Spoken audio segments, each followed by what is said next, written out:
What if I told you that the happiest Christmas in the Nwosu family almost began with a small mistake? The sun was shining brightly that morning, and the air felt fresh and exciting.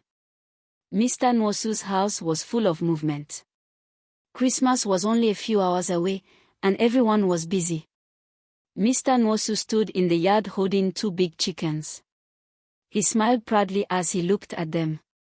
"This will be a special feast," he said softly. Inside the house, Nkechi was sweeping the floor carefully. She wanted everything to shine. "Christmas comes only once a year," she whispered to herself, pushing the broom faster. In the kitchen, Mary was cutting sweet pineapples with a knife. The smell filled the room with sweetness. On the table, red tomatoes lay beside a big pot where Mrs. Nwosu was cooking rice. The pot was steaming gently, and the sound of bubbling filled the air. Mrs. Nwosu tasted the rice and smiled. "Almost ready," she said happily.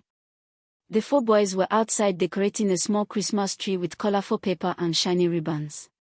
They laughed and argued playfully about where to place the star. The girls were very happy.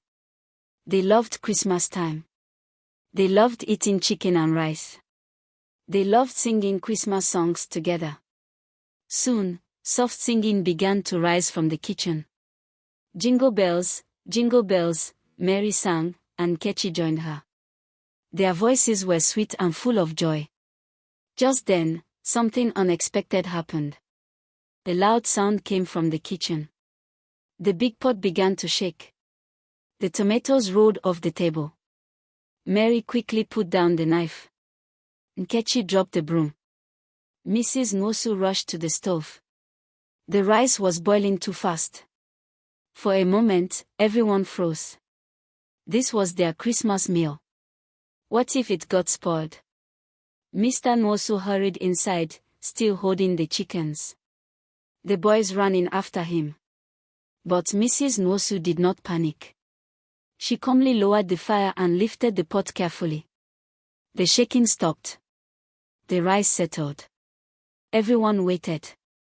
Slowly, Mrs. Nwosu opened the lid.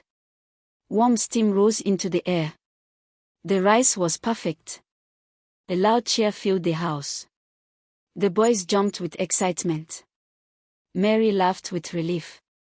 Nkechi clapped her hands. That small scare made them laugh even more. It reminded them that Christmas was not just about food. It was about being together. Soon the chickens were cooked. The rice was served. Pineapples were placed on plates. The family gathered around the table. They held hands. They prayed. They smiled. Then they ate happily and sang Christmas songs louder than ever before. And that night, as their home filled with laughter and music, the Nwosu family knew that this was not just another Christmas. It was a Christmas they would never forget. Christmas tree.